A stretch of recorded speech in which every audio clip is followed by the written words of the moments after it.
মিরপুরে আকস্মিক জলাবদ্ধতা, পানিবন্দী মানুষের পাশে ত্রাণ নিয়ে জামায়াত নেতা মনিরুল ইসলাম মৃধা। কয়েকদিনের টানা ও অতিরিক্ত বৃষ্টির ফলে মিরপুরের ৭ নং ওয়ার্ডের রূপনগর আবাসিক এলাকা সংলগ্ন ২৭ নম্বর রোডের প্রজেক্ট এলাকায় আকস্মিক ও তীব্র জলাবদ্ধতার সৃষ্টি হয়েছে।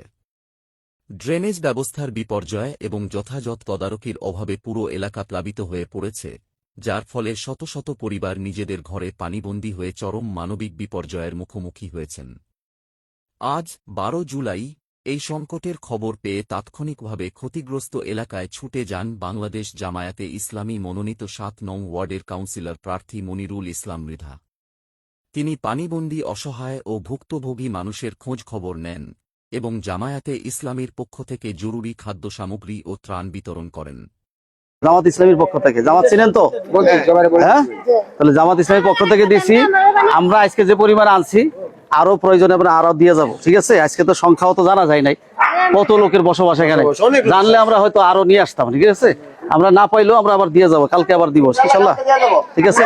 বিতরণকালে উপস্থিত সাংবাদিকদের সাথে আলাপকালে মনিরুল ইসলাম মৃধা বলেন, জনগণের করের টাকায় চালিত সরকারের প্রথম ও প্রধান দায়িত্ব ছিল দুর্যোগের এই মুহূর্তে সাধারণ মানুষের পাশে দাঁড়ানো এবং দ্রুত উদ্ধার ও পুনর্বাসন কাজ শুরু করা। কিন্তু অত্যন্ত পরিতাপের বিষয়, বর্তমান সরকার জনগণের এই চরম বিপদে পাশে না থেকে বিভিন্নভাবে জনগণের সাথে প্রতারণা ও মুনাফিকি করছে। তারা জনগণের মৌলিক অধিকার ও সুরক্ষা দিতে সম্পূর্ণ ব্যর্থ হয়েছে।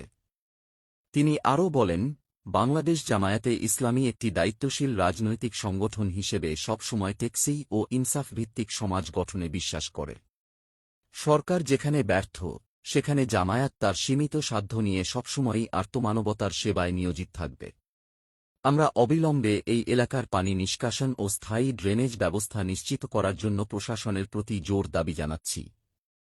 ত্রাণ বিতরণকালে স্থানীয় গণ্যমান্য ব্যক্তিবর্গ এবং বাংলাদেশ জামায়াতে ইসলামীর ৭ নং ওয়ার্ডের বিভিন্ন স্তরের নেতাকর্মীরা উপস্থিত ছিলেন।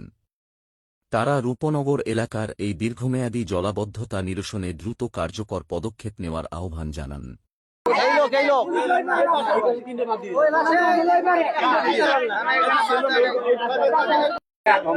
অসুবিধা নেই, আমরা আরো দিব, সমস্যা নাই, অনেক লোক বসবাস করে, আরো দিব। আর এটা তো সরকারের পক্ষ থেকে না, এটা বাংলাদেশ জামাত ইসলামের পক্ষ থেকে দেওয়া হইতেছে, ঠিক আছে? জামাতের পক্ষ থেকে দিছি, সরকার তো আরো দেওয়া দরকার, ঠিক আছে? আমাদের সামর্থ্য অনুযায়ী আমরা দিছি আর কি, ঠিক আছে? লাগলে আরো দিব।